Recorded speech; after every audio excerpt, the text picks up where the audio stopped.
Hello, welcome to this edition of Quick Takes here on the Basketball Soapbox. Of course, don't forget to like, comment, and subscribe. That helps the channel grow. But here we're going to be looking at the final stretch of the NBA season here, about 30 to 28 games left in the season.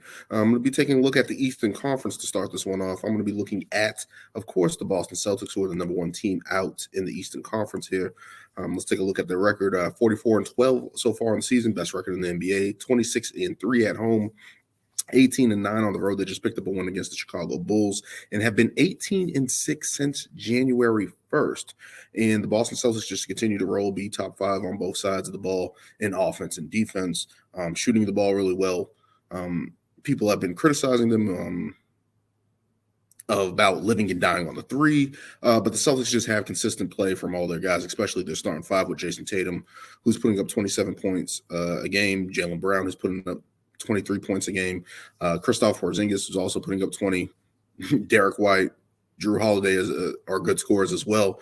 And I think that's the flexibility that the starting five for the Boston Celtics has, right? Where they just have five guys that can get 20 plus and shoot the ball efficiently.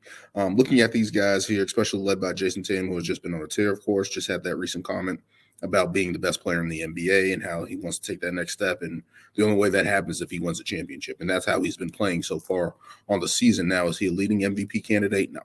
I still have SGA, Joker, ahead of him right now. But looking at his play, he's at least, in my eyes, at least a solid third in MVP ranking. So looking at what Jason Tatum has been able to do on the season with the support of the Boston Celtics cast has really been impressive and have them in the driver's seat to at least get to the Eastern Conference Finals, and in my eyes, get to the finals. A lot of people have them as the favorites, especially led by his play. Jaylen Brown has been pretty good, especially incorporating Porzingis into the offense and into the team, and those guys have a nice chemistry as well. Also looking at Derek White, who has just been a savior the past couple years and just having big games and doing all the little things, leading the league in blocks by a guard as well. So you're getting impressive play by him, and you're just getting solid play from Drew Holiday down the line from there. And just looking at what this team has been able to do. And then you still have Pritchard, you still have Hauser coming off the bench. Luke Cornett has some type of sightings. Al Horford, of course, the old veteran for us, El Presidente, I call him, is going to play big dividends. I think one of the biggest additions that the Boston Celtics have, though, has been their trade deadline of acquiring Xavier Tillman and Jaden Springer.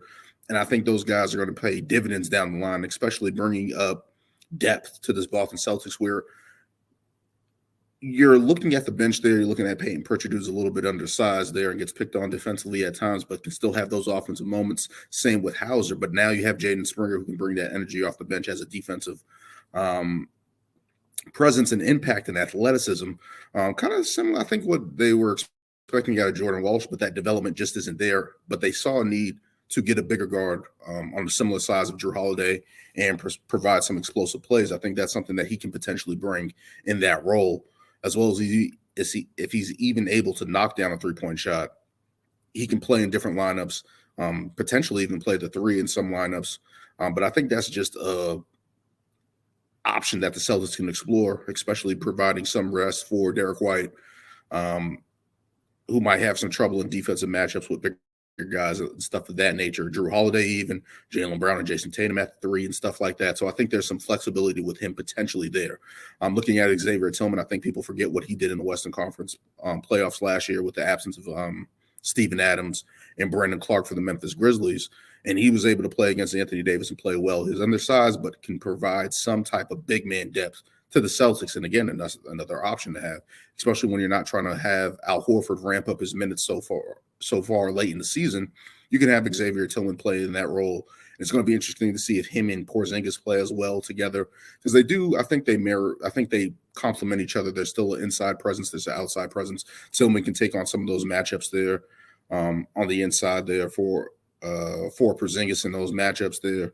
So the Celtics just have so much flexibility now, adding Springer, Xavier Tillman, continuing to get MVP play out of Jason Tatum, Jaylen Brown cooking so far, and you're just seeing the flexibility of this Boston Celtics team continue. And I'm interested to see how this bench performs later down in the season and see what the Celtics continue to do in this last stretch of the season.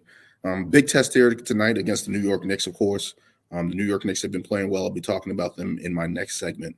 But as for the Boston Celtics, they're in the driver's seat to get back to the NBA Finals, man. They're in the driver's seat to get there.